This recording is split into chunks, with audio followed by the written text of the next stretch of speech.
Guys आज हम यहाँ पर 18 सितंबर 2016 का सेकंड शिफ्ट का क्वेश्चन पेपर सॉल्व करने वाले हैं। सो पहला क्वेश्चन है serial access memory are useful in applications. Serial access memory कौन सी एप्लीकेशन में यूजफुल है? राइट। पहला ऑप्शन है where we have all data ready before start of execution. हमारे पास सारा डेटा रेडी होता है एग्जीक्यूशन स्टार्ट होने के पहले। दूसरा है where the data is in number form, जहाँ डेटा नंबर फॉर्म में होता है। तीसरा है where output is in serial form, जहां आउटपुट सीरियल फॉर्म में है। और चौथा है where data naturally flows in and out in serial form, जहां डेटा नेचुरली इन और आउट सीरियल फॉर्म में फ्लो करता है। राइट। सो इसका आंसर है चौथे नंबर का। सीरियल एक्सेस मेमोरी उन एप्लीकेशंस में यूजफुल है जहां पर डेटा का फ्लो सीरियल फॉर्म में इन और आउट होता है। राइट। सो आंसर होगा चौथे नंबर का।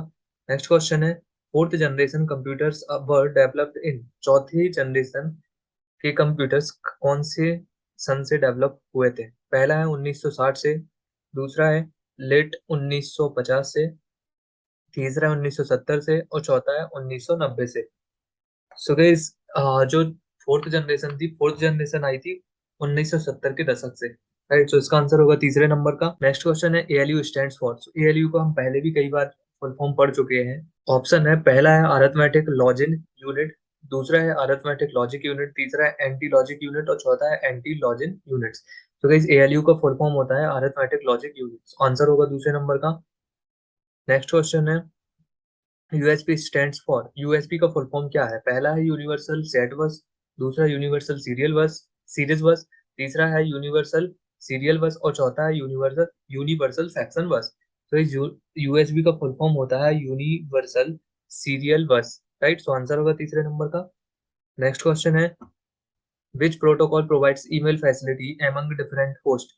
कौन सा प्रोटोकॉल विभिन्न होस्ट के बीच में ईमेल फैसिलिटी अवेलेबल कराता है? पहला है एफटीपी, दूसरा एसएमटीपी, तीसरा है टेलनेट और चौथा है एसएनएमपी। राइट।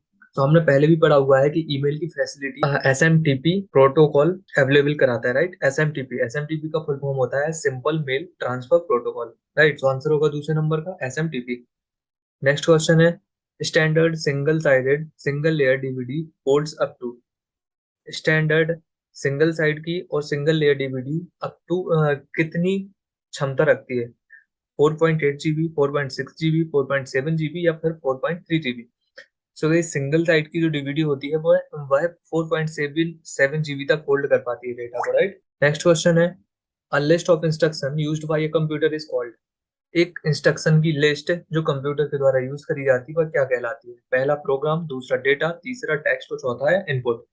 सो गाइस यहाँ पर सेट ऑफ इंस्ट्रक्शन या लिस्ट ऑफ इंस्ट्रक्शन ये कहलाते हैं प्रोग्राम। सो आंसर होगा पहले नंबर का प्रोग्राम। नेक्स्ट क्वेश्चन है a sound card is also known as. Sound card और किस नाम से जाना जाता है? पहला ऑडियो कार्ड, दूसरा केबल कार्ड, तीसरा ग्राफिक कार्ड और चौथा है CD ROM. So sound card को हम ऑडियो कार्ड भी कह सकते हैं। राइट। इसका आंसर होगा पहले नंबर का। नेक्स्ट क्वेश्चन है ओसीआर क्या है? पहला optical character recognition, which is the recognition of text character bye a computer. So OCR का फुल फॉर्म होता है ऑप्टिकल कैरेक्टर रिकॉग्निशन और जो कि टेक्स्ट को पहचानती है, जो कि कंप्यूटर द्वारा पाठ्य वर्ण की पहचान करती है। दूसरा है ऑप्टिकल को music recognition, which is the recognition of text character bye a computer. Optical को म्यूजिक रिकॉग्निशन जो कि कंप्यूटर द्वारा पाठ्य वर्ण की पहचान है।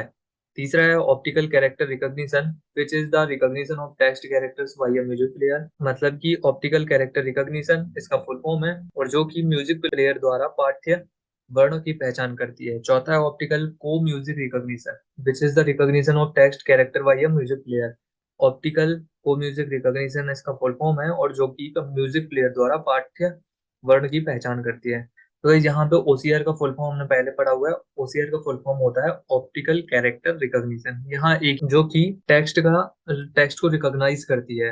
राइट। सो आंसर होगा इसका पहले नंबर का ओसीआर, मतलब optical character recognition, which is the recognition of text characters by a computer.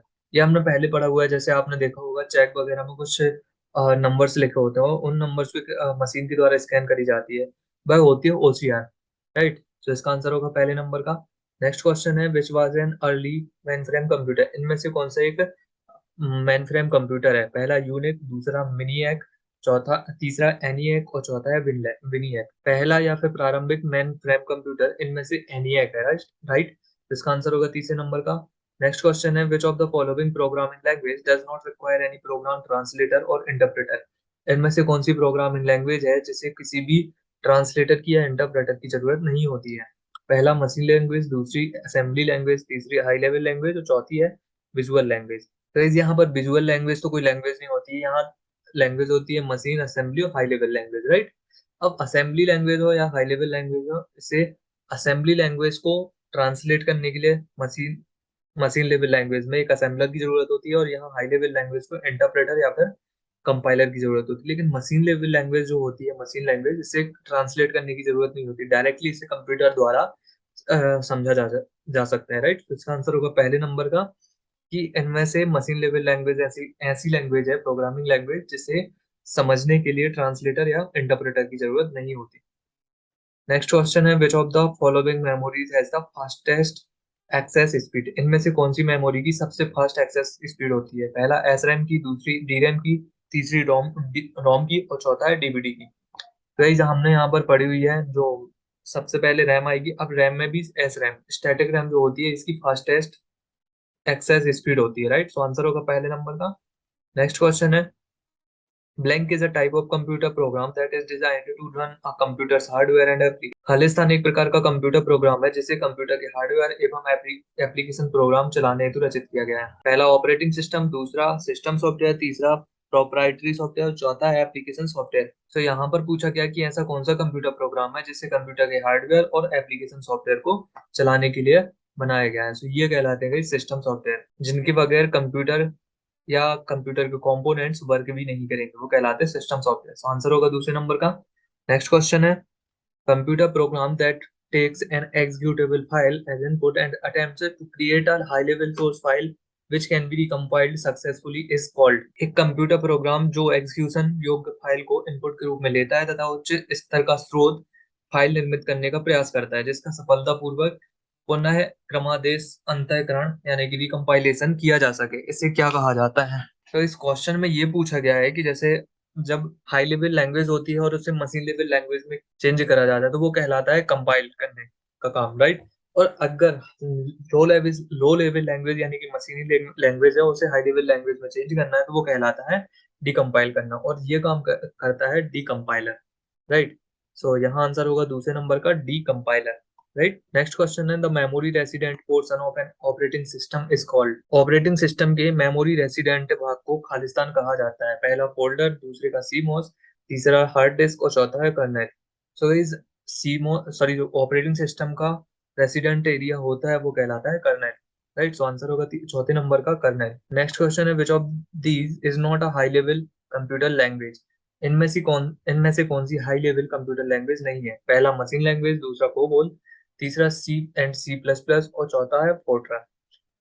तो गाइस यहाँ भी हमने पहले भी पढ़ा हुआ है हाई लेवल लैंग्वेज, ये कुछ दूसरे, तीसरे और चौथे ऑप्शन में जो दी गई है, मतलब COBOL, C and C plus plus और फोर्ट्रान, ये तीनों हाई लेवल लैंग्वेज है, जबकि लो लेवल लैंग्वेज है machine language, right. So answer होगा पहले नंबर का मशीन लैंग्वेज। नेक्स्ट क्वेश्चन आप group of 4 bits is called. 4 bits का समूह क्या कहलाता है। केबी, बाइट, निबल या फिर एमबी। सो गाइस 4 बिट्स का समूह कहलाता है निबल, राइट। इसका आंसर होगा तीसरे नंबर का, 4 bits is equal to 1 nibble, right. Next question है a common boundary between two system is called. दो सिस्टम के बीच में की समान सीमा को क्या कहा जाता है। पहला इंटरडिक्शन, दूसरा इंटरेक्शन, तीसरा इंटरफेस और चौथा है इंटरडिपेंडेंसी।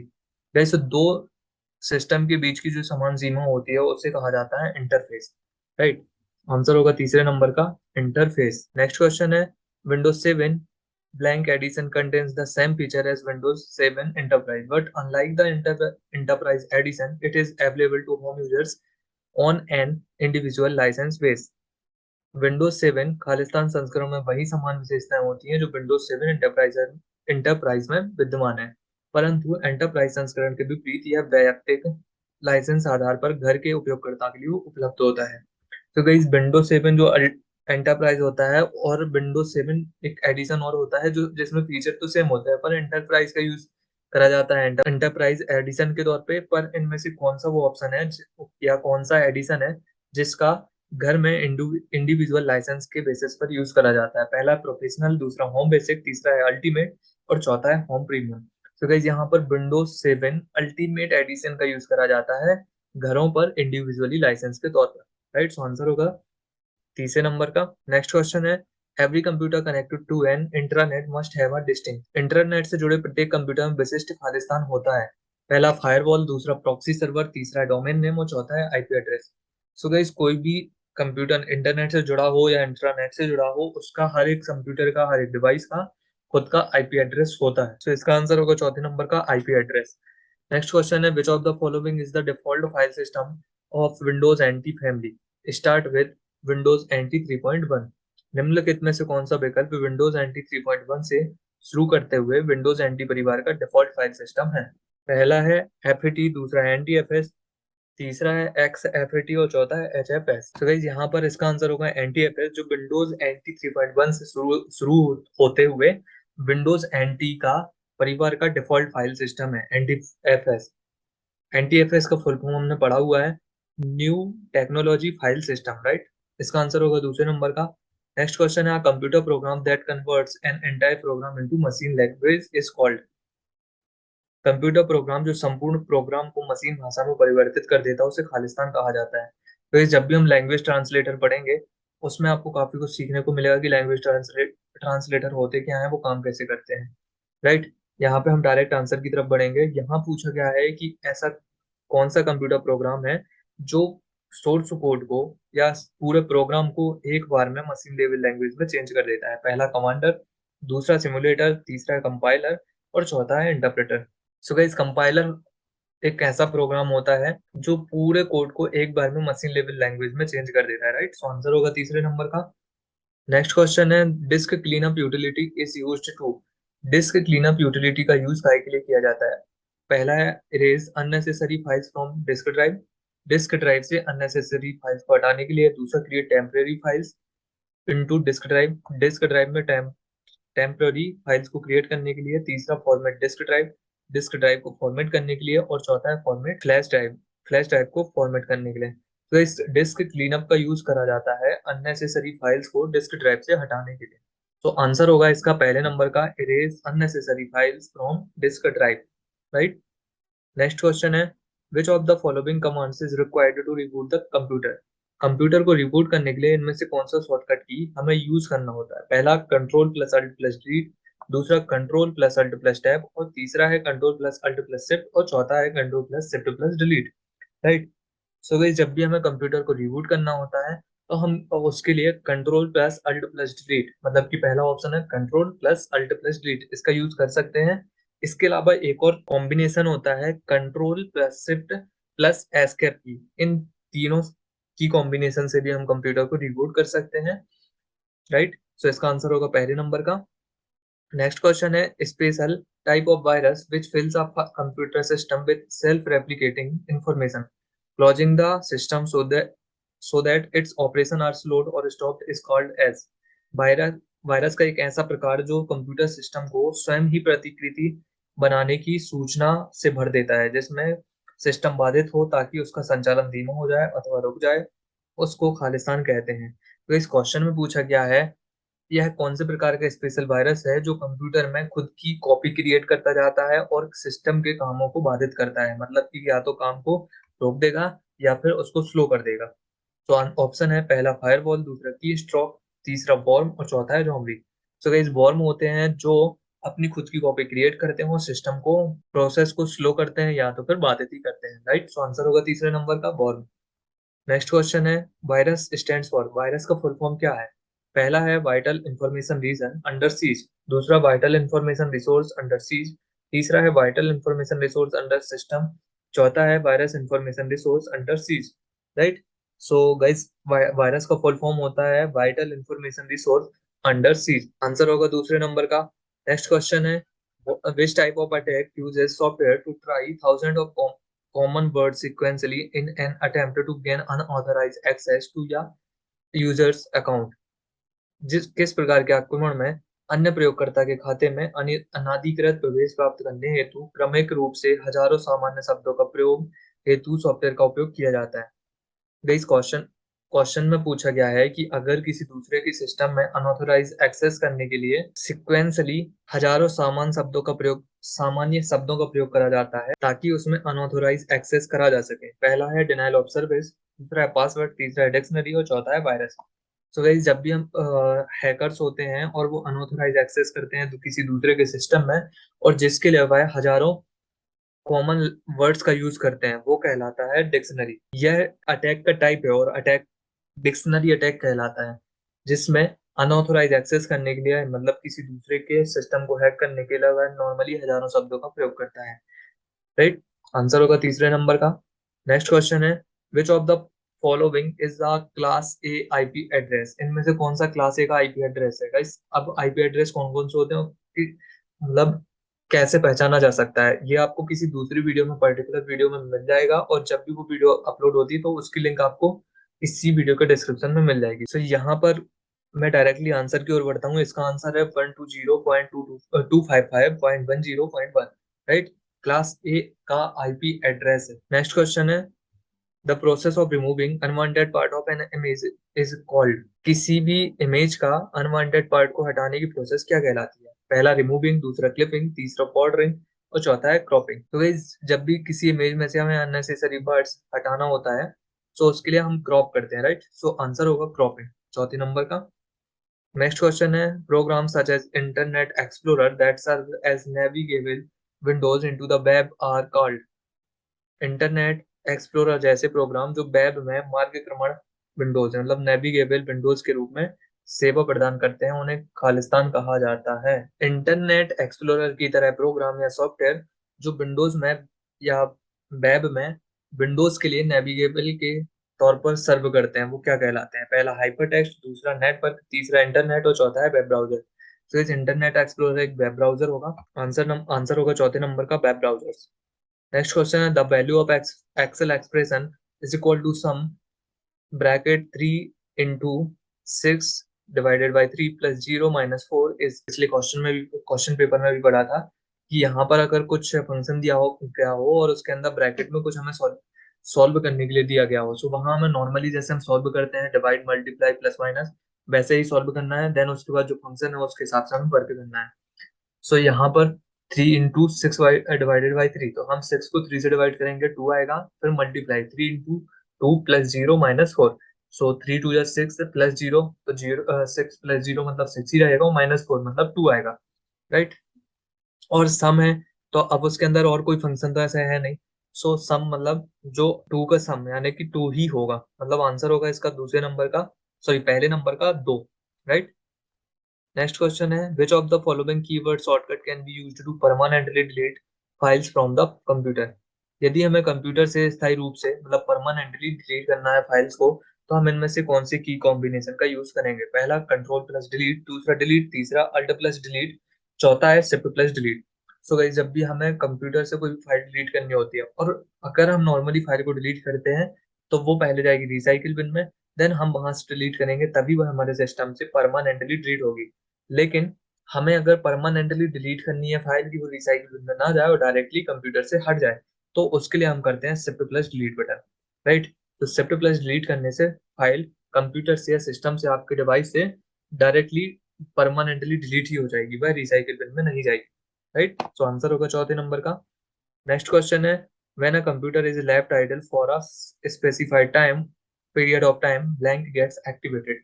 जब कंप्यूटर को कुछ टाइम के लिए खाली छोड़ दिया जाता है तो वह कौन से मोड में एक्टिवेट हो जाता है? पहला स्क्रीन सेवर, दूसरा वॉलपेपर, तीसरा बैनर और चौथा थीम। तो ये जब भी हम कंप्यूटर को निष्क्रिय छोड़ देते हैं, मतलब हमने कुछ टाइम के लिए छोड़ दिया, उसमें हम कोई एक्टिविटी नहीं कर रहे हैं, तो उस पर स्क्रीन सेवर मोड एक्टिव हो जाता है, जिससे कहना चाहिए तो एक पावर सेव मोड में चला जाता है। राइट, सो आंसर होगा पहले नंबर का स्क्रीन सेवर। नेक्स्ट क्वेश्चन है, the most common extension of a compressed file is? Compressed file का एक मोस्ट कॉमन एक्सटेंशन कौन सा है? पहला dot zip, dot XLS, dot POC और डॉट BMP। तो गाइस, कंप्रेस्ड फाइल को रखने की जगह होती है dot zip. Right, so answer होगा पहले नंबर का। नेक्स्ट क्वेश्चन है, to start MS word using run command option from start menu which command is used. जब हमें एमएस वर्ड को रन करना है, रन कमांड से ओपन करना है, तो हमें कौन सी कमांड इनमें से देनी होगी? पहला एमएस वर्ड, दूसरा विन वर्ड, तीसरा है वर्ड 2003 और चौथा है वर्ड। सो गाइस हमने ये पहले भी पढ़ा हुआ है कि अगर रन कमांड से हमें एमएस वर्ड को ओपन करना है तो हम कौन सी कमांड देंगे? आंसर है win word. Win word command देके रन कमांड में जाकर हम एमएस वर्ड को ओपन कर सकते हैं, राइट। सो आंसर होगा दूसरे नंबर का। नेक्स्ट क्वेश्चन है how to select a group of files that are continuous in the file list. जो भी फाइल कंटिन्यूअसली दी गई है और हमें उनको सिलेक्ट करना है एक ग्रुप में, तो हम उसके लिए सिलेक्ट कैसे करेंगे? पहला ऑप्शन है click first file, hold control and click on the last file. मतलब पहली फाइल पर क्लिक करना है, कंट्रोल बटन दबाना है, उसके बाद लास्ट फाइल पर क्लिक करना है। दूसरा ऑप्शन है click first file, hold shift and then click on the last file. पहली फाइल को सिलेक्ट किया, शिफ्ट की को प्रेस करके रखा और देन हमने लास्ट फाइल पर क्लिक किया। तीसरा है click on the first file and drag it to the last file. पहली फाइल को सिलेक्ट करके लास्ट फाइल तक ड्रैग करके ले जाना है। चौथा है right click on folder and choose select file. Folder पर राइट क्लिक करके और सिलेक्ट चूज फाइल पर सिलेक्ट करना है, सॉरी सिलेक्ट फाइल चूज करना है, राइट। सो गाइस जब भी हमें एक कॉन्टिन्यूसली अगर हमें कुछ फाइल्स दी गई और उन्हें सिलेक्ट करना है, तो हम पहले क्या करेंगे? पहली फाइल पर क्लिक किया, शिफ्ट बटन को दबाए और देन लास्ट फाइल पर क्लिक करेंगे, जिससे बीच की सारी फाइल भी सिलेक्ट हो जाएंगी, राइट। सो इसका आंसर होगा दूसरे नंबर का click first file, hold shift and click on the last file, right. Next question है margin added for binding a side of the page while printing is called. जब भी हम प्रिंटिंग कर रहे होते हैं तो हमें साइड में जो बाइंडिंग के लिए जगह छोड़े जाते हैं वह क्या कहलाती है? पहला गटर मार्जिन, दूसरा फुटर, तीसरा हेडर और चौथा एक्सटर्नल लेफ्ट मार्जिन। तो ये जब भी आपने देखा होगा बॉक्स वगैरह जिस साइड से बंधी हुई होती है, मतलब जिस साइड से बाइंड होती है, या तो वो ऊपर साइड हो सकता है या लेफ्ट साइड हो सकता है, और तो उसके लिए कुछ जगह छोड़ी जाती है, वह कहलाती है gutter margin, right. So answer होगा इसका पहले नंबर का गटर मार्जिन। नेक्स्ट है blank use URL to connect to website. खालिस्तान वेबसाइट से जुड़ने के लिए यूआरएल का प्रयोग करते हैं। पहला ब्राउजर्स, दूसरा स्पैम्स, तीसरा प्रोटोकॉल और चौथा यूटिलिटीज। तो गाइस अगर हमें वेबसाइट से यूआरएल के थ्रू कनेक्ट होना है तो उसके लिए हमें किस चीज का जरूरत करना होता है? वो ब्राउजर का। ब्राउजर का यूज करके हम यूआरएल उसमें डाल के और वेबसाइट से कनेक्ट हो सकते हैं, राइट। सो आंसर होगा पहले नंबर का ब्राउजर्स। नेक्स्ट है which suite can be used to maintain your security and privacy file you are on the web। जब आप वेब पर होते हैं तो कौन सा सूट होता है जो आपको सिक्योरिटी प्राइवेसी को मेंटेन करके रखता है? पहला है ब्राउजर सिक्योरिटी, दूसरा फिल्टर, तीसरा प्लगइन और चौथा इंटरनेट सिक्योरिटी। तो ये जब भी हम वेबसाइट पर एक्सेस करते हैं तो हमारी जो सिक्योरिटी प्राइवेसी है उसको मैनेज करने का काम होता है इंटरनेट सिक्योरिटी का, राइट। सो इसका आंसर होगा चौथे नंबर का इंटरनेट सिक्योरिटी। Next question है dangerous program that can be infused in a variety of ways including opening email attachment and downloading software from the internet is called। खतरनाक programme जो कई कारणों से जैसे ईमेल के संलग्नों को खोलना एवं इंटरनेट से सॉफ्टवेयर डाउनलोड करना आदि से कंप्यूटर में प्रवेश कर सकता है उसे खालिस्तान कहते हैं। वैसे जब भी हम कोई ईमेल खोलते हैं या फिर किसी सॉफ्टवेयर को इंटरनेट से डाउनलोड करते हैं तो उसके साथ क्या अटैच होकर हमारे कंप्यूटर में एंटर कर जाता है? पहला ऐप, दूसरा स्पैम, तीसरा यूटिलिटी और चौथा वायरस। गाइस तो जब भी जो अननेसेसरी मेल्स आते हैं या अनऑथोराइज ईमेल्स आते हैं या फिर हम कोई सॉफ्टवेयर इंटरनेट से डाउनलोड करते हैं तो उसके साथ कुछ फाइल अटैच होकर आ जाती हैं। कुछ प्रोग्राम्स होते हैं जो अपने आप ही कंप्यूटर में डाउनलोड हो जाते हैं, वह कहलाते हैं वायरस, राइट। सो आंसर होगा चौथे नंबर का। नेक्स्ट क्वेश्चन है which of the following is the shortcut key to cut and paste a file from one location to another. एक लोकेशन से दूसरी लोकेशन पर फाइल को कट करके पेस्ट करने को कौन सी शॉर्टकट की यूज करी जाएंगी? पहला है control X plus control P, दूसरा है control X plus control V, तीसरा है control plus C control plus V और चौथा है कंट्रोल प्लस सी और control plus P. Please control plus P होता है प्रिंटिंग के लिए शॉर्टकट की। सो जहां जहां कंट्रोल प्लस पी है दोनों से कैंसिल हो जाएगा, मतलब पहले और चौथे नंबर का ऑप्शन तो नहीं होगा। दूसरे में कंट्रोल प्लस एक्स और बी, कंट्रोल प्लस एक्स और कंट्रोल प्लस बी और तीसरा है कंट्रोल प्लस सी और कंट्रोल प्लस बी। सो इस सी होता है कॉपी करने का और यहाँ पर आंसर होगा दूसरे नंबर का कंट्रोल प्लस एक्स और कंट्रोल प्लस बी जो कि कट और पेस्ट करने का शॉर्टकट की होता है, राइट। सो आंसर होगा दूसरे नंबर का।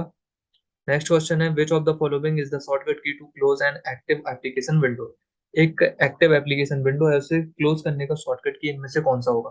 पहला अल्ट प्लस F10, दूसरा अल्ट प्लस F11, तीसरा अल्ट प्लस F1 और चौथा है अल्ट प्लस F4। तो गाइस हम ये पिछले क्वेश्चन पेपर में भी सॉल्व कर चुके हैं कि अगर कोई एक्टिव विंडो है और उसे हम शॉर्टकट की से बंद करना चाहें सो शॉर्टकट की होता है उसका Alt+F4, जिससे हम एक्टिव विंडो को क्लोज कर सकते हैं, राइट। नेक्स्ट क्वेश्चन है the shortcut key for spell check and grammar check is. Spell check और ग्रामर चेक करने के लिए शॉर्टकट की कौन सी है? पहला है Shift+F7, दूसरा Shift Control+F7, तीसरा F7, चौथा है Alt+Control+F7। सो गाइस अगर हमें MS Excel Word PowerPoint इनमें अगर हमें F spelling check and grammar command को रन करना है तो उसके लिए हमें F7 की को प्रेस करना होगा, राइट। तो आंसर होगा तीसरे नंबर का F7। नेक्स्ट क्वेश्चन है background effects applied on a document are not visible in. Background effects document में विजिबल कब नहीं होते? पहला प्रिंट लेआउट व्यू में, दूसरा वेब लेआउट व्यू में, तीसरा रीडिंग व्यू में और चौथा है प्रिंट प्रीव्यू में। तो वैसे ये हमने पहले किसी क्वेश्चन पेपर में भी पढ़ा हुआ है कि कौन से व्यू में जो डॉक्यूमेंट पर बैकग्राउंड में इफेक्ट्स डाले जाते हैं वो शो नहीं करते। सो इसका आंसर होगा चौथे नंबर का प्रिंट प्रीव्यू। जब भी हम प्रिंट प्रीव्यू देखते हैं तो उसमें जो बैकग्राउंड पर इफेक्ट्स डाले जाते हैं तो वो शो नहीं करते हैं डॉक्यूमेंट पर, राइट। सो आंसर होगा चौथे नंबर का। नेक्स्ट क्वेश्चन है which function key is used to update result for a formula in Excel if it is not auto calculated. इनमें से कौन सा शॉर्टकट की का यूज किया जाता है या कौन से फंक्शन की का यूज किया जाता है फॉर्मूलाज के रिजल्ट को अपडेट करने के लिए जबकि वह ऑटोमेटिक अपडेट नहीं होते हैं? पहला है F8 से, दूसरा F12 से, तीसरा F11 से और चौथा है F9। तो guys, जब भी फॉर्मूलाज अपने आप ऑटो कैलकुलेटेड ना हो और उसके लिए हमें कैलकुलेट करना हो तो उसके लिए हम F9 फंक्शन की का यूज करते हैं जिससे फॉर्मूलाज ऑटो कैलकुलेटेड हो जाते हैं, राइट। तो आंसर होगा चौथे नंबर का F9। नेक्स्ट क्वेश्चन है which option will you use to prevent the flow of data from one cell to adjoining cell. एक सेल से पास के अन्य सेल में डेटा प्रवाह रोकने हेतु किस विकल्प का उपयोग किया जाता है? पहला अलाइन लेफ्ट, दूसरा है वर्ड रैप, तीसरा है मर्ज सेल्स और चौथा है रैप टेक्स्ट। तो ये जब भी एक सेल में हम डेटा भर रहे होते हैं तो वह ऑटोमेटिकली दूसरे सेल में शो करने लगता है। तो इसे रोकने के लिए कि जब हम एक सेल में डेटा भर रहे हैं तो वो दूसरी सेल में ना जाए, तो उसे रोकने के लिए कौन सा ऑप्शन का हम यूज करते हैं? सो इसका आंसर होगा रैप टेक्स्ट। रैप टेक्स्ट करने से जो डेटा आगे नेक्स्ट सेल में शो करने लगता है वो नीचे उसी सेल में नीचे साइड शो करने लगेगा, राइट। तो आंसर होगा चौथे नंबर का रैप टेक्स्ट। नेक्स्ट क्वेश्चन है what can be the best alternative to overcome the lack of physical appearance in business meeting. कारोबार की मीटिंग में प्रत्यक्ष उपस्थितिकरण की कमी इस समस्या को पूरा करने हेतु किस उत्तम विकल्प का उपयोग किया जाता है? तो जब भी हम किसी कारोबारी मीटिंग में मतलब कॉमर्शियल मीटिंग्स में है तो हम फिजिकल अपीयरेंस नहीं दे पा रहे हैं तो हम इनमें से किस ऑप्शन का यूज कर सकते हैं? पहला वीडियो कॉन्फ्रेंसिंग का, दूसरा ईमेल का, तीसरा टेलीफोन का या चौथा है बायोमेट्रिक का। तो गाइस जब हम किसी भी मीटिंग में अटेंड करना चाहें, जैसे अभी पता है आपको कोरोना के टाइम पर मीटिंग्स को किस तरह से अटेंड करा गया है, सो हम वीडियो कॉन्फ्रेंसिंग का यूज करके उस मीटिंग को अटेंड कर सकते हैं, राइट। आंसर होगा पहले नंबर का।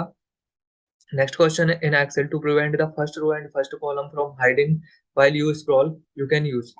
जब भी आप एक्सेल में काम कर रहे होते हैं और आप चाहते हैं कि पहली जो रो और कॉलम है वो हाइड ना हो स्क्रॉल करते टाइम, क्योंकि हम जब भी नीचे साइड स्क्रॉल करेंगे तो ऊपर का फर्स्ट जो रो होगी वो हाइड हो जाएगी, या फिर हम जो लेफ्ट टू राइट जाएंगे तो फर्स्ट कॉलम होगा वो हाइड हो जाएगा। सो उसे रोकने के लिए हम क्या कर सकते हैं, किस ऑप्शन का यूज कर सकते हैं? पहला स्प्लिट विंडोज ऑप्शन, दूसरा अनफ्रीज पेन्स ऑप्शन, तीसरा होल्ड स्प्लिट ऑप्शन और चौथा है फ्रीज पेन्स ऑप्शन। तो ये जब भी हमें जो फर्स्ट रो है या फर्स्ट कॉलम है उन्हें स्क्रॉल होने से रोकना हो सो उसके लिए हम करते हैं फ्रीज पेन ऑप्शन का यूज। सो फ्रीज पेन ऑप्शन का यूज करके फर्स्ट कॉलम और फर्स्ट रो को फ्रीज करा जा सकता है और जब भी हम स्क्रॉल करेंगे तो वो हाइड नहीं होगी, राइट। तो आंसर होगा चौथे नंबर का। नेक्स्ट क्वेश्चन है the default view in Excel is. Excel में डिफॉल्ट व्यू क्या है? जब भी हम एक्सेल को ओपन करते हैं तो उनमें डायरेक्टली कौन सा व्यू खुलता है? पहला पेज लेआउट व्यू, दूसरा पेज ब्रेक और तीसरा है ऑटो और चौथा है नॉर्मल व्यू। सो गाइस जब भी हम एमएस एक्सेल ओपन करते हैं तो डिफॉल्ट रूप से नॉर्मल व्यू ही ओपन होता है। आंसर होगा चौथे नंबर का नॉर्मल। नेक्स्ट क्वेश्चन है when you enter text in a cell in Excel it also appears in. जब भी हम एक्सेल में किसी सेल में टेक्स्ट इंसर्ट करते हैं तो यह और कहाँ दिखाई देता है? पहला स्टेटस बार में, दूसरा फॉर्मूला बार में, तीसरा रो की हेडिंग्स में या चौथा नेम बॉक्स में। तो गाइस जब भी हम किसी भी सेल में कुछ टाइप कर रहे होते हैं तो यह उस सेल के साथ साथ हमें फॉर्मूला बार में भी शो करता है, राइट। सो आंसर होगा दूसरे नंबर का फॉर्मूला बार।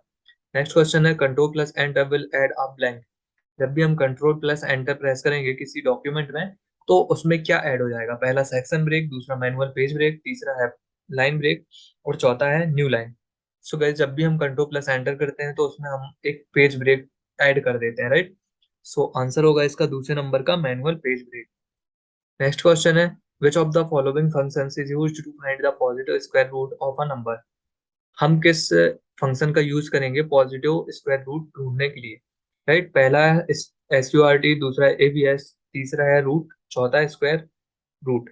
जब भी हमें पॉजिटिव स्क्वायर रूट चाहिए होता है तो उसके लिए हम SQRT या स्क्वायर रूट, पहला ऑप्शन SQRT, इस फंक्शन का यूज करेंगे जिससे हमें पॉजिटिव स्क्वायर रूट का फाइंड कर पाएंगे। राइट, तो आंसर होगा पहले नंबर का।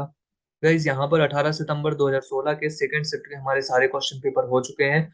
कोई भी डाउट होता है तो आप कमेंट सेक्शन में या हमारे सोशल मीडिया हैंडल्स पर क्वेरी रेज कर सकते हैं। इसके अलावा जिस भी टॉपिक पर आपको वीडियो चाहिए चाहते हैं सो वो भी आप हमारे कमेंट सेक्शन में या फिर सोशल मीडिया हैंडल्स पर कनेक्ट कर सकते हैं। राइट, वीडियो को अगर समझ में ना आई हो तो उसको बार बार देखिएगा। देन मिलते हैं नेक्स्ट वीडियो में।